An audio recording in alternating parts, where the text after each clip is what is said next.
Good morning, good afternoon, good evening, and welcome to today's episode of Alchemizing HR, Navigating What's Next. Our topic, breaking barriers, growth strategies for the Asian market. Before we begin today's webinar, I'd like to share a little about Alchemizing HR sponsor, Ethico, champions in empowering the ethics and compliance in HR industries for over 25 years. Ethico's innovative governance, risk, and compliance solutions prioritize people above all else. By automating time-consuming tasks and customizing solutions for HR professionals like us, Ethico revolutionizes the traditional product-focused approach. As a trusted partner, Ethico empowers teams and safeguards people. If you're ready to take your compliance and ethics to the next level, Ethico is here to support you. Now let's get started. If you're new to our community of learning, welcome. We're thrilled to have you. And of course, if you're a returning friend and guest, it's wonderful to spend time with you again. If we haven't met, please allow me to introduce myself. My name is Clarissa Peterson. I'll be your host for today's session.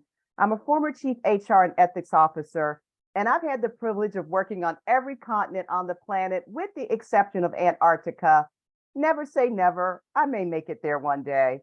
I'm also the proud holder of the GPHR, the SPHR, and the leading professional in ethics and compliance certifications, and a former chair of the board of directors of HRCI. Today, I'm president and CEO of Ohana HR, where I'm also an executive coach. We work with organizations to transform them one leader at a time. Now, just a couple of housekeeping items before we get started. First of all, we know you get up early and stay up late to learn with us here at HRCI, and for that, we are so grateful. Please put your location in the chat so I can be sure to share that with our speakers a little later on. Also, it is important to us that Alchemizing HR be accessible to all, so we have a closed captioning service. If that's not a service you require, just click on the show caption screen or button at the bottom of your screen for additional instructions. So now it's time for me to introduce today's speakers. Chris Danks is the CEO and founder of the Leadership Collective, with 20 years of experience helping organizations, including Verizon Business, Vodafone, Honeywell, and tech startups, expand globally. Chris's expertise lies in talent attraction, management, and navigating the complexities of international business expansion. Takashi Kawatani is Japan's pioneer of cross-cultural management and leadership for Japanese executives and anybody working with them, from U.S. military, Asian governments, global corporations, to owners of SMEs. Having dedicated 40 years to the breakthrough strategies as to how to help make Japanese organizations robust, creative, and fun places, he is recognized as the vanguard of Japan's spirit to make the world a peaceful place. His appointments include Special Advisor to Japan Overseas Enterprises Association and International Human Resources Advisor to Overseas Vocational Training Association of Japan. Mandy Wong. Mandy is a seasoned business development manager known for her dynamic leadership and commitment to achieving tangible business outcomes. With a career spanning 20 years in fast-growing organizations within the APAC region, Mandy has demonstrated exceptional proficiency in fostering business development across a broad spectrum of industries such as education, IT, hospitality, media, and philanthropy. Exhibiting a blend of entrepreneurship and a growth-oriented mindset, Mandy currently holds the position of Regional Business Development Manager at City and Guilds, focusing on the East Asian market. So without further delay, I'm going to turn this over to Chris Danks to tee off today's presentation. Chris, take it away.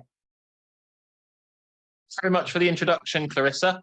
Hello and welcome everyone from a very sunny Germany today. My name's Chris Danks and I'm the founder of the Leadership Collective, and I'm very excited to be here again today for what is our fourth event now with HRCI. So our goal as a strategic HRCI partner is to provide regular content and insights on the most pressing issues that HR professionals face on a day-to-day basis and help you break through your goals. Our community offers 4 ways in which to help you. We offer a peer-to-peer events offering, which for events such as this one and various other formats.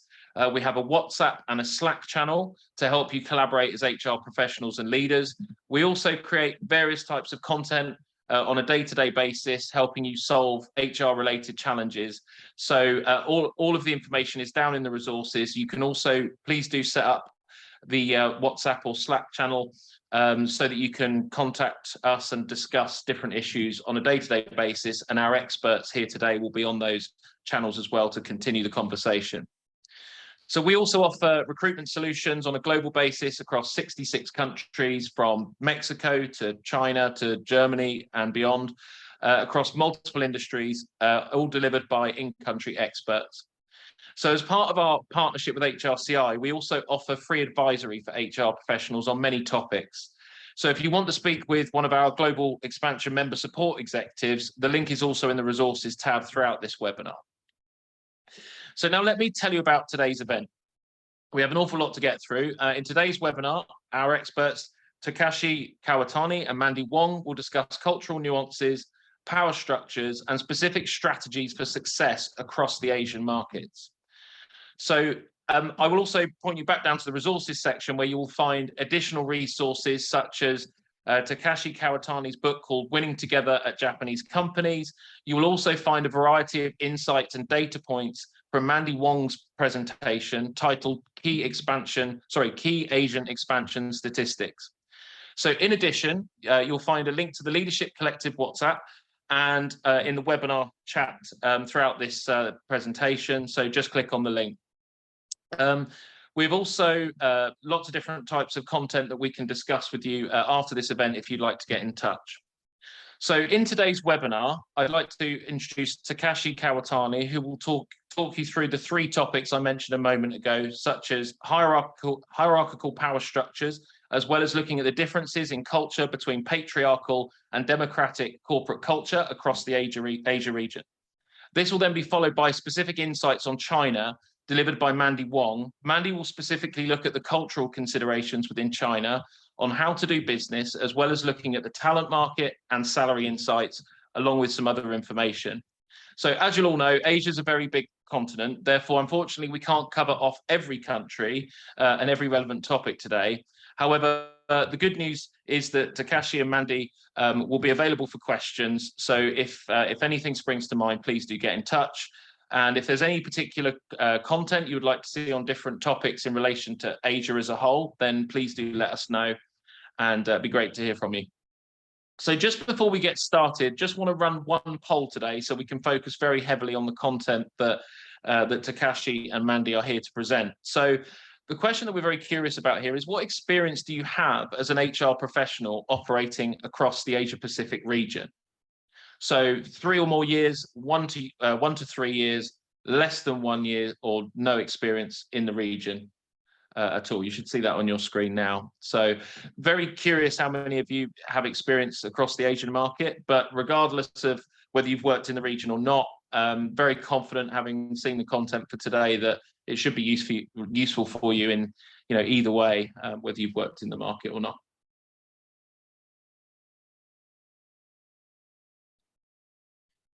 So I'm just going to give it a few more seconds.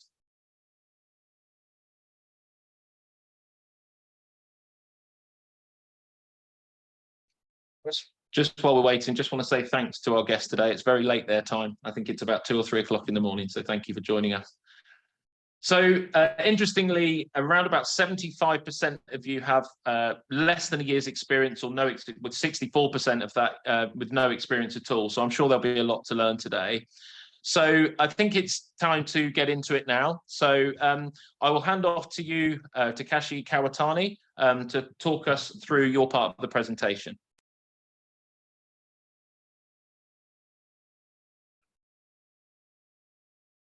Over to you, Takashi Kawatani. Yes, I'm checking the slides. If I have a control. Yep, everything looks good. Okay.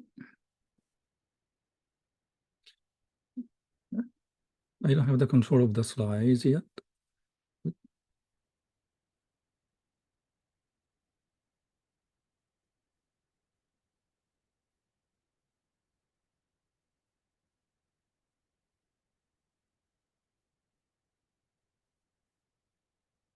Yeah, we're able to see the slides, Takashi, on our end. Yes, but I don't have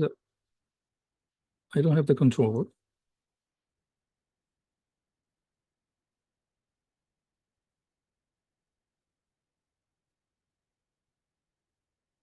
The joys of doing a live event, everyone. So bear with us a moment just while we get the technical problem sorted out.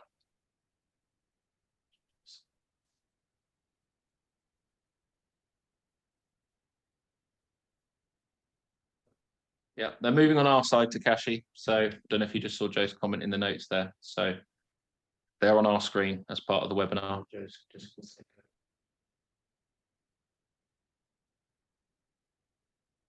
let me try. Okay, I do now. Sorry, I've kept you waiting, everyone, and good afternoon, or morning, or evening. My name is Kawatani. I reside from Japan, and I'm very glad to be able to help to shed some light on how to manage, how to break the barriers that the Asian market presents to you. As Chris mentioned, if you talk about Asia, that's very large territory geographically. So the countries I'll be basically focusing on includes Japan, some of the South Asian countries, and if time permits, India and Pakistan, right? So let's look at first, and I'm going to address this issue from 3 angles. First, about hierarchical power structure. Secondly, a patriarchal culture to democratic culture. And to summarize the first 2 sessions, 2 items, I have prepared making emotional bond. Now, these 2 points of hierarchical and patriarchal are the main features of many of the Asian organizations that you can transfer to whatever countries you may encounter in larger Asia Pacific. So let's look at that from that angle. And as some of you may know, I've read already, unless you make a family atmosphere when you work with Asian people or when you set up a subsidiaries in Asia, nothing gets done. If you give facts and figures and instructions in a logical, rational way, people won't move. So the concept of family is pretty much important. Okay, let's look at the first hierarchical power structure. Now, let's not get bogged down with the details of this diagram that is taken from a famous book titled The Human Dimension of International Management by Professor Ishida, Keio University. This famous diagram, I think you're looking on the left, is a triangle. And company president, middle managers, and non-title staff, the 3 layers of circle. And it can be president, manager, and the staff, or sales manager, assistant manager, sales manager, and sales staff. Now, this is called organic, a Japanese model. And on the right, it looks like a Lego model. This is more rationally, scientifically structured and designed, and it's called mechanistic, a Western type of organization. And what's interesting on the left model of a Japan model is not really each cell or each individual represented by a circle. Yeah, it's organic, so it's like a life form. So each circle you can refer to as the cell. Now, what's more important than the individual activity is the wide open area painted in green, the green area.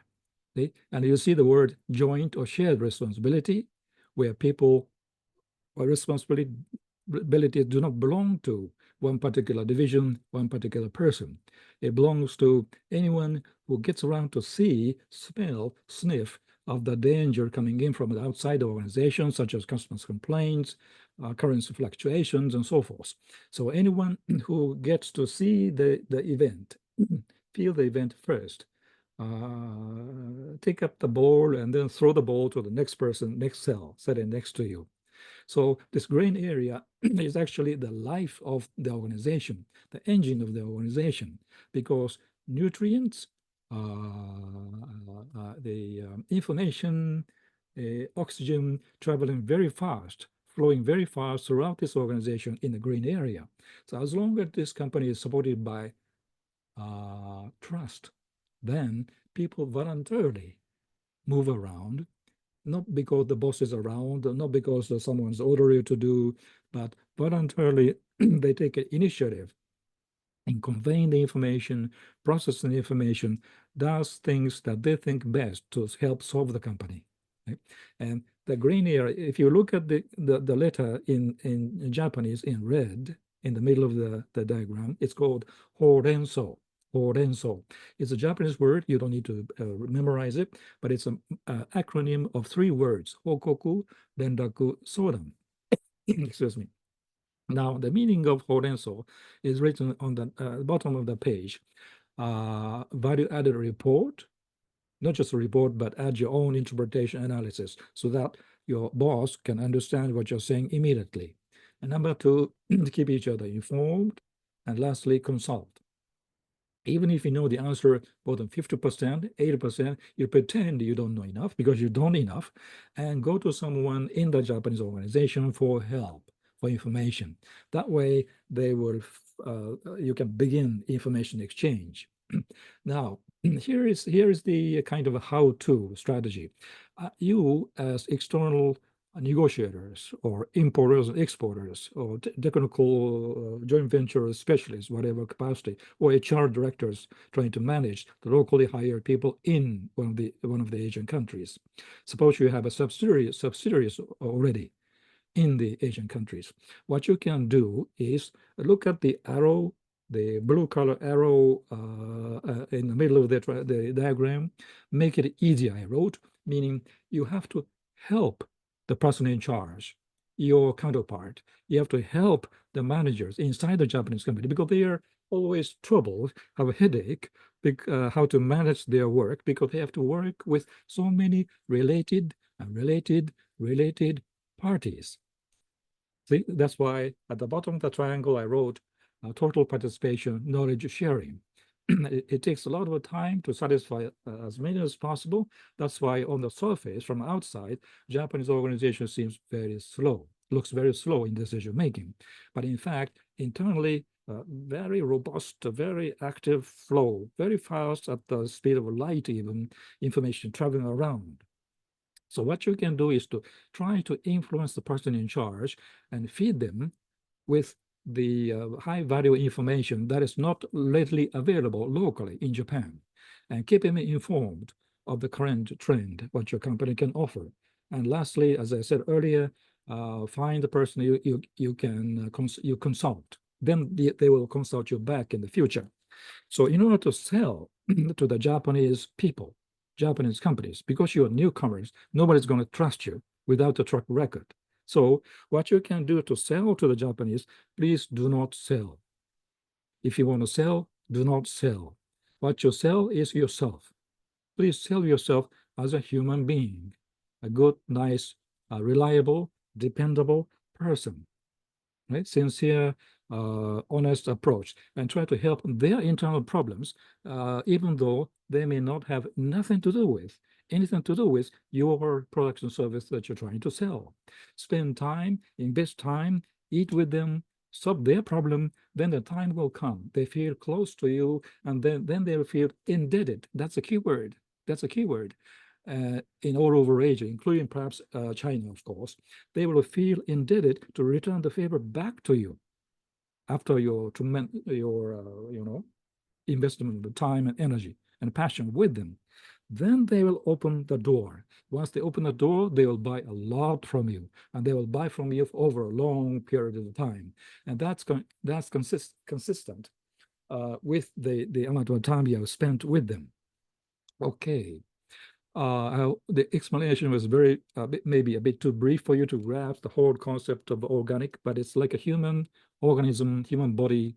Information travel very quickly, swiftly. So if you want to influence the internal decision-making process, if you want to speed up the process internally, provide them with the kind of information. Talk to them like this. Excuse me, Mr. Suzuki, you seem to having a problem persuading your boss in your company. Is there anything I can do to add you the kind of information, the more information to help you, your boss decide quickly? Or in my last presentation, did I say something stupid to make your senior management feel uneasy to start business with us? Try to help your person in charge, okay? Then they will help you back in the future. Let's move on away from a Japan model a little bit to a bit larger Asian companies as a whole, except in Japan. Southeast Asia, such as Singapore, Malaysia, Philippines, and move to India, Pakistan, as long as time permits. You can see here in this model, this is my original, not Professor Ishida's. There's a gap between the blocks, right? The Lego blocks. That shows they are not as close-knit as Japan model or Western model. There's always a positive diplomatic space out of respect to the person higher than you. Top management, middle class, middle management, there's a gap. And even a little bit farther gap between middle managers and the staff. Now, therefore, I wrote on the top of the page, Asian companies are organic in nature. They are province-minded. They may have finished their school, only primary school or junior high school, and a lot of multi-ethnic, diverse education backgrounds are there, and they bring the traditional mindset of family, dependency, male orientation, and so forth to the workplace. So nature, by nature, they're organic in family-oriented in nature. Therefore, the factors are too complex, multiple. You have to manage, lead the people in a mechanistic, more linear, rational approach to streamline the organization. Now, what you can do, suppose you are the senior management or top management, look at the first triangle, the square on top. You tell them your vision, where you want to bring your company to, your passionate, compassionate vision. And you back it up with your philosophy, why you think like that so earnestly. And lastly, you give your business objectives, right? What kind of vision, story will hit home to the heart of Asian people in general? A lot of different characters, but it's hard to say general, but generally, say something like related to for the people, for the community, nation building, poverty eradication, because people are still economically challenged. They want to travel overseas, and most of them don't even have a passport, right? They want to bring back a thick paycheck. So try to communicate kind of message that your business is doing something good for the community, common good, right? Now, again, can you look at this arrow here?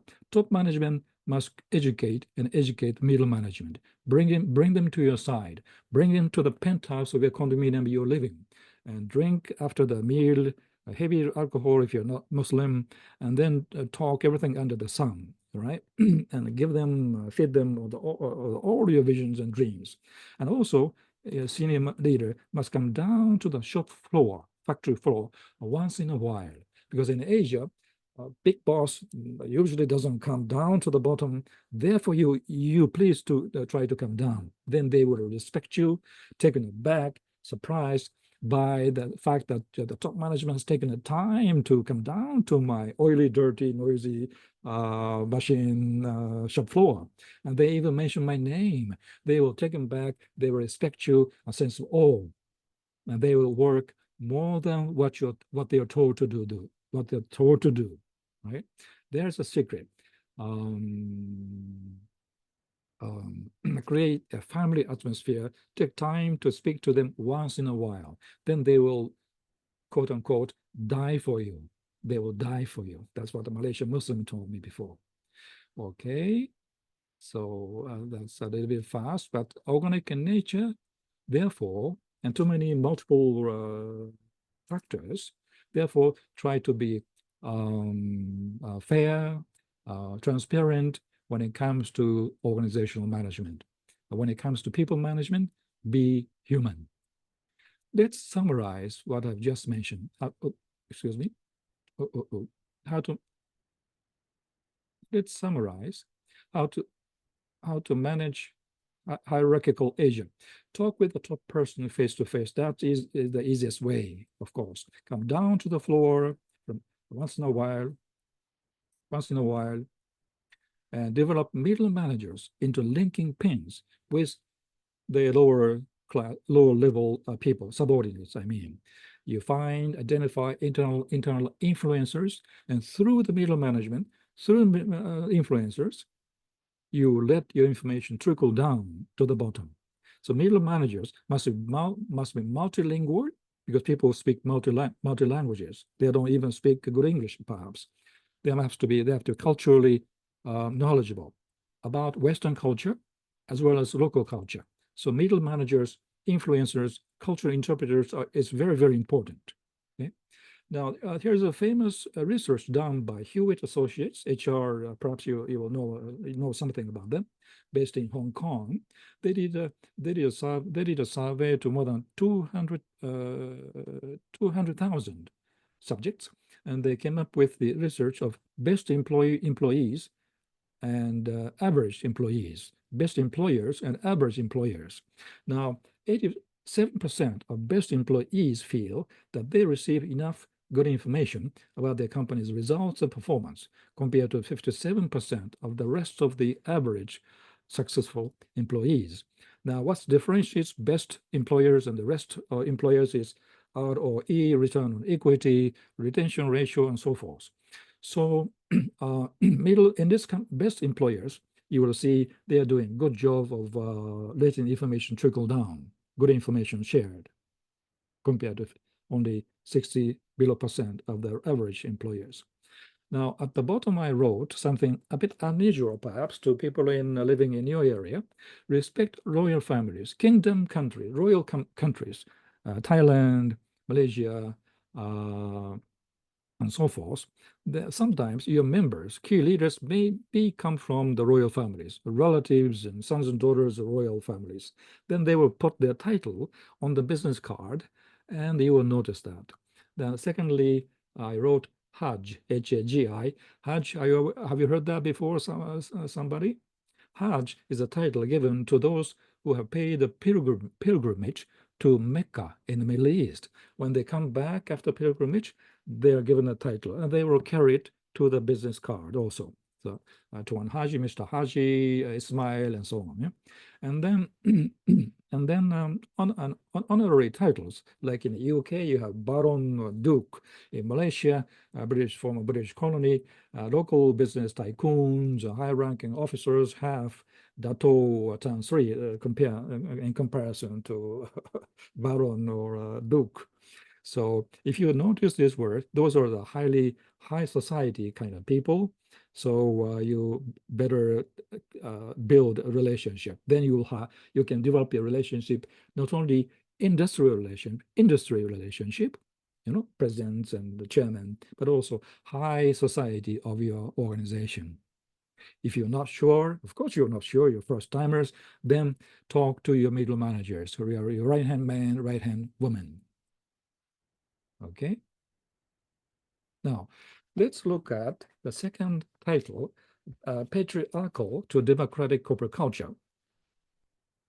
Why patriarchal is most of the Asian companies set up 50 years ago, 100 years ago, started out by men in those days.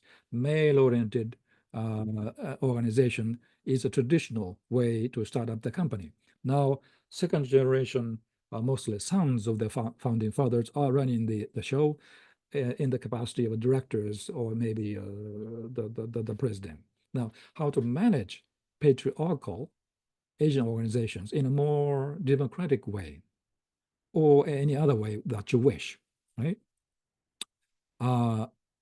There are a number of examples, but first and foremost, I chose only one: lead by example. Top management, you senior leaders, lead by example, please. Demonstrate democratic leadership behavior, if that's what you want, or fun culture, creative culture, crazy culture, dynamic culture, whatever it is. Practice open dialogue, right?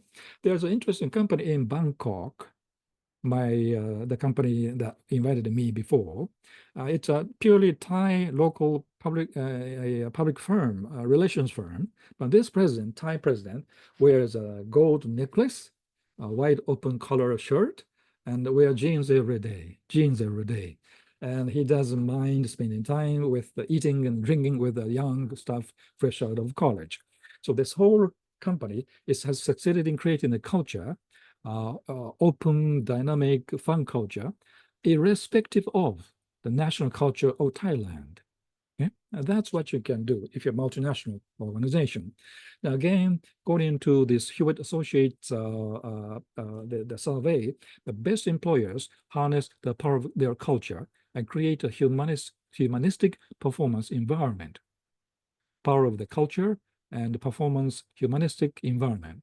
What it means is 82% of best employees feel that the company is so humane, so kind to the workers, because they give us the chance to develop my skills so that I can shine more, earn more in the future, greater responsibility.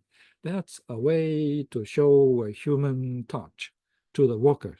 In Cambodia, traditionally, they didn't have a concept of human resource management at all, you know. So if once they realized, oh, Western company has this concept of human resource management, the more better you perform, the more pay you can bring back, the more higher you can go up the ladder. That's a shocking new knowledge to those people in the past, right? So be providing training opportunity, not only to skill up the mechanism, but the humane approach to make their lives better, affluent, and well-being. Oops, sorry. Now, to make a summary of the two items, I make this making emotional bond. Okay? Emotional bond is the name of the game in Asia, including Japan. Of course, in any countries of the world, but more in Asia. Making emotional bond in three ways. Building trust. First and foremost, build trust, because you as a Western or maybe your company may not be always Western, but non-Asian entities, you may want quick change, fast change, like a Jack Welch or Steve Jobs, whatever they are. So, but in Asia, it's not going to work. You have to make changes gradually, getting people's buy-in slowly, talking to key players one by one. So trust in leadership as a human being, as a man of a character, is crucial for any drastic change you're going to do. Number two, build a culture ideal for your company, not only your democratic, whatever culture you think fitting your corporate vision. So you demonstrate the kind of culture you wish your employees to emulate. Goldman Sachs Tokyo. My female Japanese friend used to work there. One day she went to the reception of the office, Tokyo, near Tokyo Station. Then the reception area was full of balloons, yellow, blue, red, purple balloons. What do you think? Why is that? Is that a new brand, a new product launch? Is there a Ministry of Finance people who come in to say hello to your office? No. That time, someone became pregnant. A lady staff became pregnant. The whole company was saluting, so congratulating her for pregnancy. There's another story of the Fukushima nuclear disaster and so forth, but I just cut it out. But this company demonstrates, people feel this company is so human, so warm, right? Number three, this cuts across all the cultural barriers, isn't it? Especially Asia, Middle East, US, China, South, all over Europe. But eat and eat and eat, because eating is equal, fair. King, president, factory worker, anybody eats. When you're hungry, you want to eat. So this is one way to bridge the hierarchical gap, patriarchal nature, and become one and flat, break barriers. Lastly, my recommendation, this beautiful, wonderful communication advice, I'd like to read it from my friend, Dr. Saran Cargill and Dr. Azma Abdullah. Politely, respectfully assertive, not challenge on the debate. Politely, respectfully, we have to tell the points very clearly because it's multicultural. Speaking style that is warm and expressive. If you're just warm, it's not enough. You won't be counted on as a reliable, respectable boss, right? You have to be reasonably expressive, emotions, your heart. And lastly, professionally competent, that's common sense, but culturally warm, sociable, approachable, and sensitive. This balance of strong and hard and soft, strong and kind, this balance is very, very important in Asia.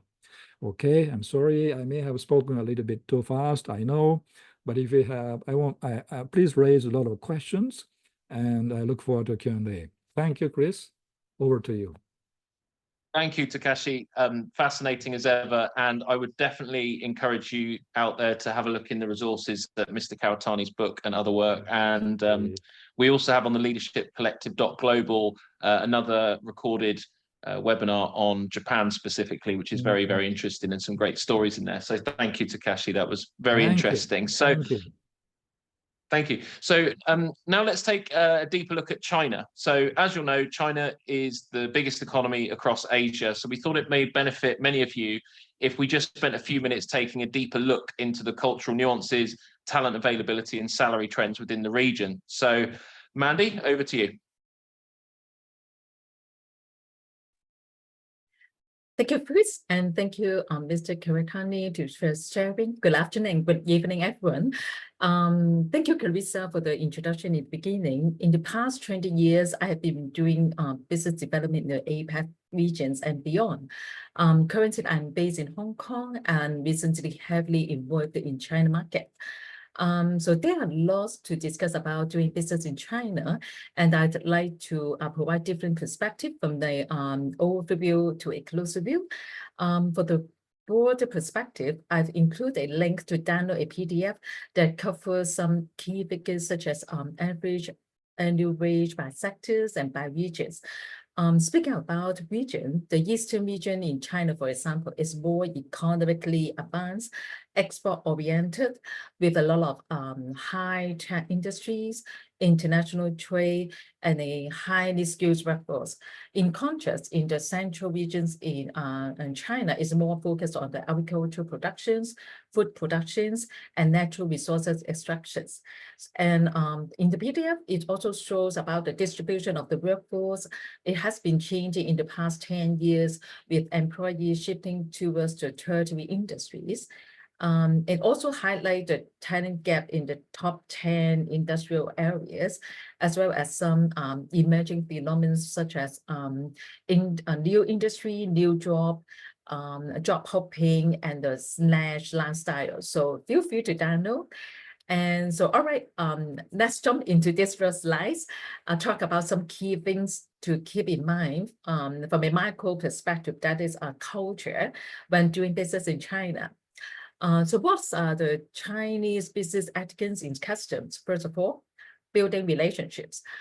In China, developing a strong personal connection, guanxi, is very crucial for business success. Invest some time in attending some valuable networking events. Chinese people also like introducing. So if you build a trust with your network, your counterparts, they're happy to introduce you to their network. So you never know who can introduce you to a valuable and other new connections. Secondly, respecting the hierarchy and status. The Chinese business culture is still quite traditional, I would say. Make sure to recognize and respect senior level of people, address the people with their proper titles. Next, avoiding some direct confrontation. Chinese people value harmony. So if you have disagreement or criticism, just express them tactfully and indirectly rather than directly confronting the other persons. Gift giving is very important part of building a relationship in China. Not necessarily to very expensive, just make sure it is high quality and avoid something too personal. Present the gifts at the end of a business meeting. So dining etiquette. So it is very interesting. So beware of the Chinese dining custom, like toasting, sitting orders, and table manners. So the most important person always sit in the middle of the circle. The second important person will be sit right and next to the important person, and so on. Drinking is very popular in business dinner. So everyone will have a set of drinking tools, I would say. So one small jar and one salt. So every time you toast, you pour the Chinese white wine into a little salt and drink. You can't pretend because it is too salt and too small. And it won't only one salt. It keep toasting. The key person in the middle of the dinner will keep toasting from time to time. And after several dishes, someone from the other side of the table will come to toast with you. And as a courtesy, you also need to go toast one by one. So you can't imagine how much white wine you drink. The Chinese standard white wine generally have 28 degrees to up to like 50 degrees. 50 degrees. So be prepared to engage in toasting and drinking, but don't overdo it. Somehow they think through drinking it is more happier and the relationship will be more closer. So they think it will help develop the business relationship. My recommendation is that if there are something very important in business, try to highlight before getting too drunk. So next, greeting and addressing. Instead of saying, hey, Mary and David, nice to meet you, better to use title like Mr. and Mrs. followed by the person last name rather than their first name only. Avoid too physical contact, for example, cheek to cheek beyond a handshake. Chinese people are still a little bit conservative in terms of greeting. Next slide, please.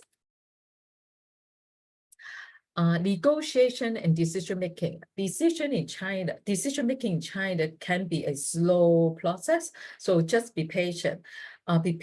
Be prepared to revisit some discussions and negotiation multiple times before reaching an agreement. Express disagreement indirectly rather than confronting directly. Meeting and presentations. Start meeting with some small talks before jumping into a business too soon. So make sure your presentation materials are visually appealing, and please remember to translate them into Chinese. Saving face, very important. Avoid action or statement that could cause your Chinese customers or counterpart to lose face, but no need to overdo compliment, just to be modest. IP protections. Carefully, I would recommend carefully protect your trade secret, patent. It is significantly concerned in China. Maybe you can consider filing for a IP protections. Adapting to regional difference. China is a diverse country, so what works in one region may not work in other. So do your research on the specific regions you're operating in. What may work in Shanghai may not necessarily work in Chengdu or Guangzhou, for example. Next slide, please. So after a broader overview, let's have a closer look at within a company about senior leaders in China. What are the characteristics? What are the area of strengths and development? First, area of strengths. They are highly motivated. Hardworking is their DNA. They could work 24/7. From time to time, I receive customers or random message during the weekend. for functional and technical skills, because the working environment is very competitive. So most of them, they will equip themselves to improve their technical skills. And because of the competitive environment, they have remarkable level of resilience. They are very action-oriented. They will act so quickly, especially come to identify opportunities and to drive the result. And they are very customer-focused. Chinese, because as I mentioned, Chinese culture is really about relationships. So they will apply, it also apply in a business world. They will try their best to prioritize the customer needs and certifications of their customers. Next slide, please. So come to an area of development. They first, sophisticated sales and marketing skills. They're often on, because as I mentioned, they are very focused on personal connections rather than data-driven analytic marketing strategies. So these are the rooms that they have to improve. Conflict management. Because as mentioned, they prioritize harmony, so they avoid over direct confrontation. So these are the area that they have to improve.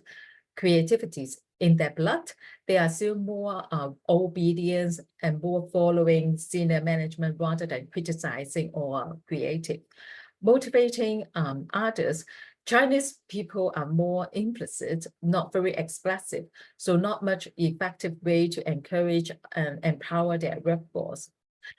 I'm a little bit conscious about time. Can you please jump to the last slide, please? I'd better skip some slide, but I'm always with leadership collectives. So if you want to know more about the slide in between, please feel free to reach out to me. But in my last slides, I will also give a little 2 cents about some additional tips. One more slide back, please. Just a few more points. Yeah, please. Thank you. So to wrap up, try to learn a few Mandarin words, or maybe you get a Chinese name of yourself. Download WeChat and Alipay. It is very popular Chinese app. Play around that. They are the app that they can make you survive when you happen to travel to China. Especially China is a digital payment country, so WeChat Play and Alipay are very common payment app. And lastly, consider trying and practicing some Chinese wine. Otherwise, you may be getting too much drunk. I hope you enjoy my sharing. Now allow me to hand over the time to Clarissa.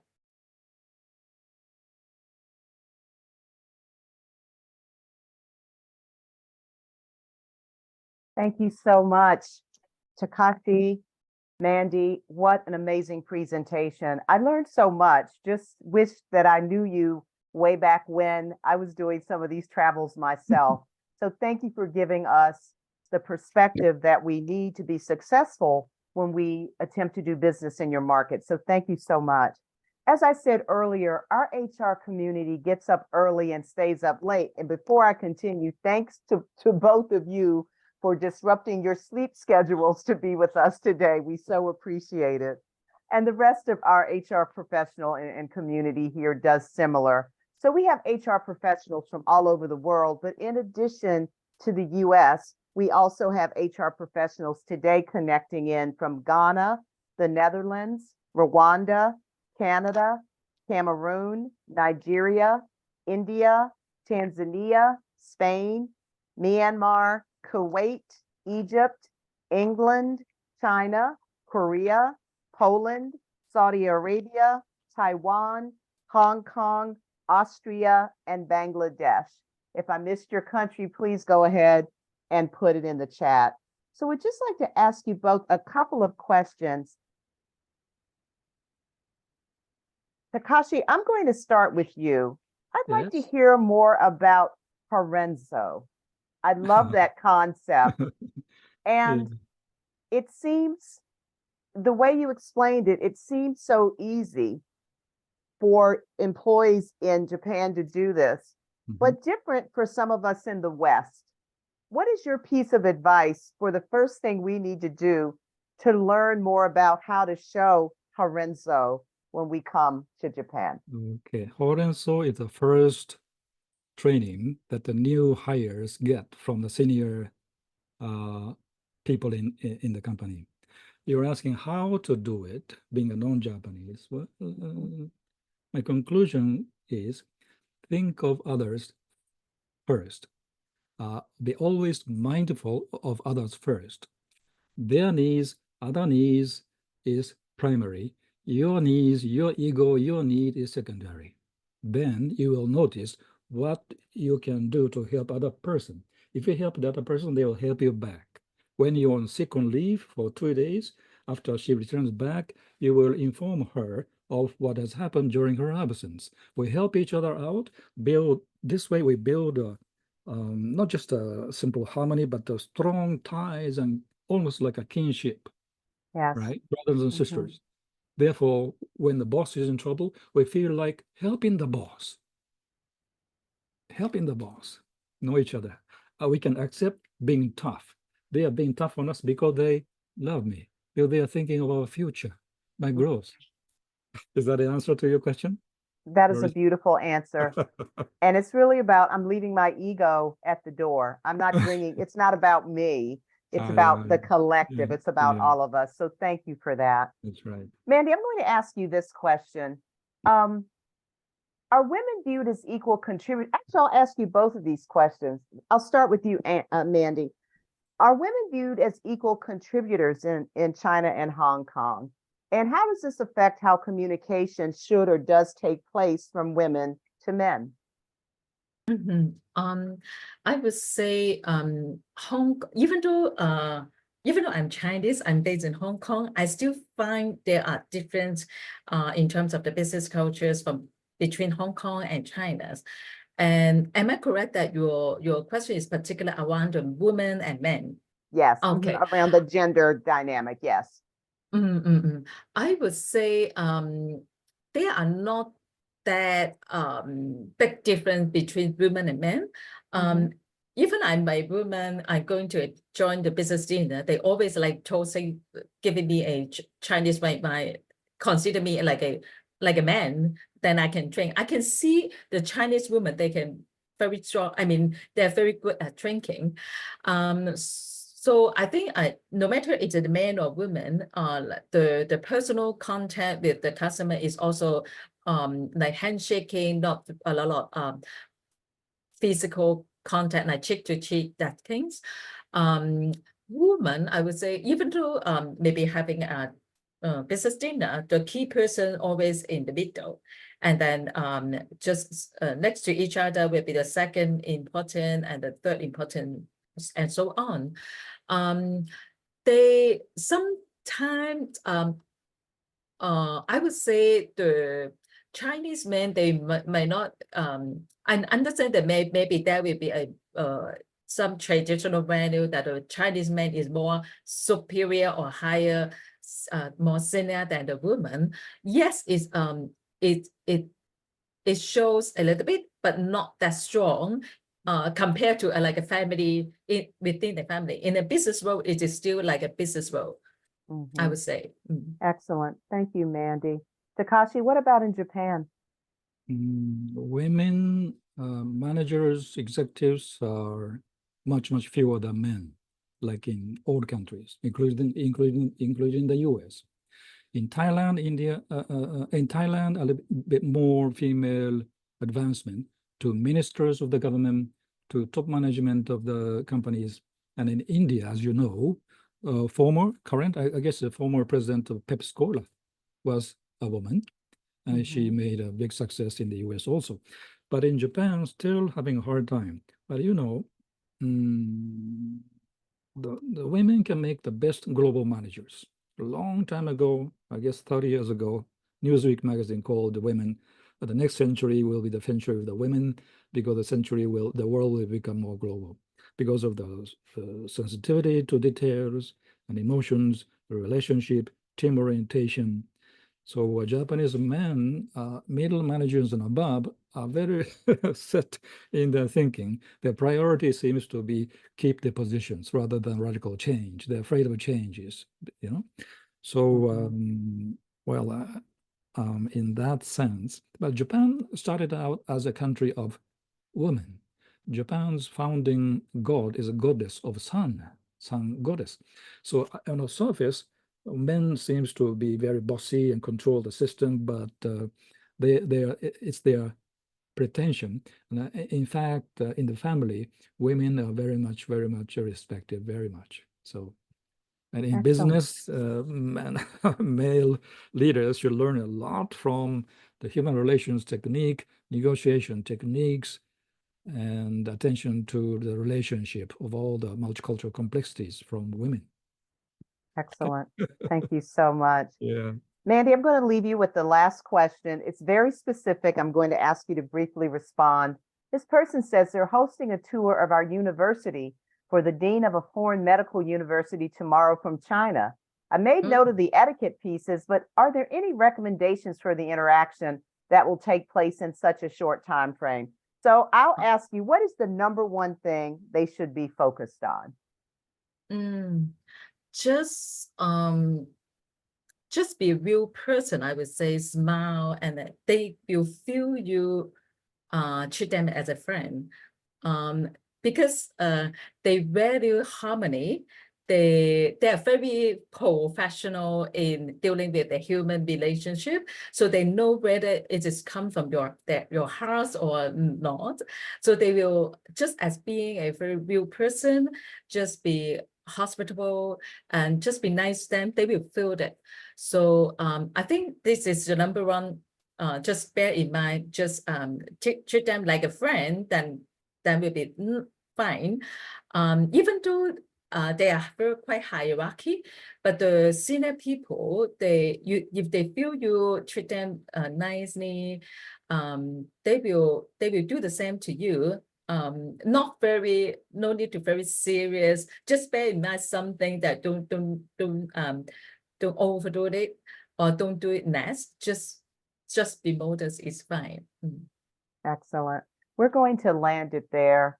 Chris, Takashi, Mandy, what an amazing presentation, and a reminder that while we all have our own cultural norms and cultural traditions, we're all people. And as Takashi pointed out in Horenzo, it's really about connecting with each other. So